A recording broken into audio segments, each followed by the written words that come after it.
Hi, welcome to this broadcast from the National Local Government Customer Service Network. In this episode, we're going to be focusing on Nigel from Pitney Boroughs, and he's going to be talking about two-way communication between the council and the residents and the many groups of people within your municipality who may not be residents as well.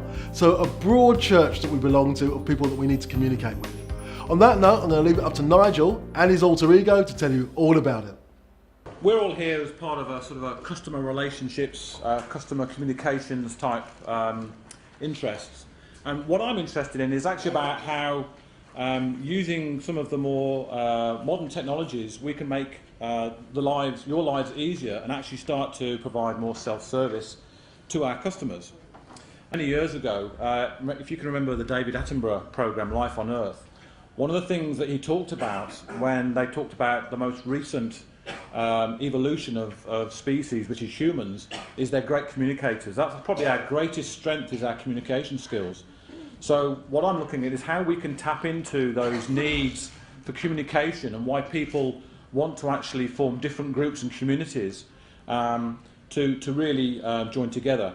And increasingly, what I want to all focus on is how we can use some of the more modern and emerging technologies. We've heard a little bit about Facebook and social media, and how we in councils can start to actually embrace these technologies to take the load off what you're doing within the customer services area. So what about government? Is government starting to actually realise that we as individuals need to have better communication? And yes, they are. Councils are starting to realise the need to develop strategic initiatives around citizen community engagement. Policy is all well and good, and policy is very important, but there are some practical challenges around how to actually develop effective communication.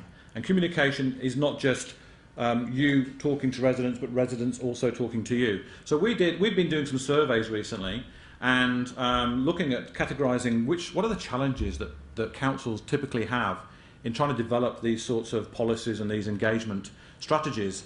And the one that comes up top of the list every time is a lack of integration with customer data and systems. So, I was listening with interest to the Tech One presentation about the challenges around systems integration. And yes, there are, I think that's a convenient excuse saying that it's not possible to integrate. I think it is possible, but you just have to be pragmatic about the way that you do it. That doesn't mean that you have to buy one system from one vendor for everything. You've got to have standards and ways to do that. And that's part of what I'm interested in. I head up our innovation forum within the company, and we're always looking for ways to solve the problems without having to say you need to buy more technology. You've got great technology, why not use the stuff that you've got? I've come from the MapInfo business, so when I was in the UK I worked for MapInfo. Many of the councils in the room here have the mapping system from MapInfo, but how can you use that system, the GIS that you have, and link it into assets, link it into property, link it into the citizens' information that you have? And that's really part of what I want to talk about. So where do we start? Well, I think the first thing you need to think about is you need to actually understand the people that live within your community. And it's surprising when I'm talking to different councils, quite often you have a general idea of who's in your community, but not very specific. And I want to sort of bring in some experience that we've had within the commercial world of why they get very specific and start to understand their customers. Because the better you understand the customer and what they're interested in, then they'll start to listen, and you'll start to have a dialogue with them, and you'll be able to essentially solve their problems for them.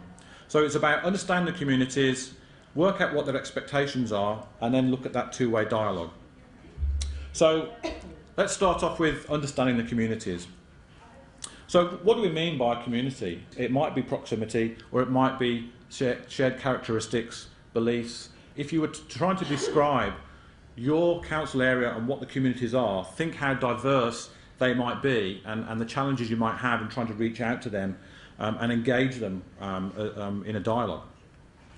One way you can do that is to obviously use things like the census data. Now, my mapping background, this is something that comes quite naturally to me. So here we've got an example of just overlaying the 2011 census over your various council boundary and census demographic areas.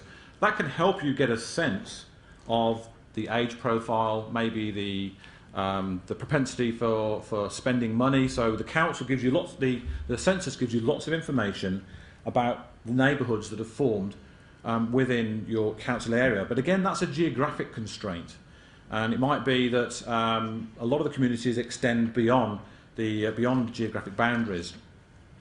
Another way you can use that sort of technology is rather than thinking about the council being responsible for servicing their needs, what about driving service need through third parties? So we're seeing an increasing use of these sorts of technologies to help bring business and sort of public-private partnership into council areas. So again, it's not necessarily the council's responsibility to satisfy and deliver against all citizens' needs. And again, so you can use this sorts of technology to service their needs. And if someone wants to start a new business, where do they go to find information about the communities that they're serving for those potential businesses? Another area that I'm hearing increasingly, and I'm sure you'll be tapping into this, because of social media, so many councils now have a Facebook page or several Facebook pages, and it's starting to tune into what are those sleeper issues. So you don't want to be, again, behind the wave, you want to be on the wave. So think again about the potential for using social media to get into those either sleeper issues or quickly emerging issues that might be happening in your area. The challenge there is how do you actually manage that wealth of data that's flowing through these sorts of channels. The other area to start to focus more, and I'm seeing this increasing within councils, is the creation of forums. So social media is very good at creating forums. You have friend groups. So why can't the council start to assist and make forums for communities that are trying to develop within their areas? So you've got technologies like Bang the Table for receiving feedback from the communities. So again, start to think about how you can use internet and online technologies to really serve the communities that you've got out there. So now we've got a sense of, we're starting to realise that there are different types of circles of communities and people. What are their expectations? Increasingly, in modern society, people are time poor. They expect more from the services that you provide. They're paying money for the services. So they want to actually they want to have a voice and they want to have a relationship with council. And I think that's come over from the commercial world as now. I think people expect more from not just the commercial world, but also from the public sector. Why not start to think about signing up and having an account with the council so you can be notified of the things that interest you, whether that is to do with flood notifications, child groups, it might be events that are happening in school holidays. These are the sorts of technologies that, like here you can see it's going to the phone, you can send an email, or you can go and take it to the council website. But start thinking about how to use the social media and these devices in everyone's pockets to actually take the pressure off the customer services people and basically better inform the citizens about what's going on and allow them to inform you about what they're interested in. Thanks for watching the broadcast today. We hope you really enjoyed it. We hope you got lots of tips and lots of tricks that you're able to use and take back to your council. And we're really looking forward to seeing you next time on our next broadcast. Bye for now.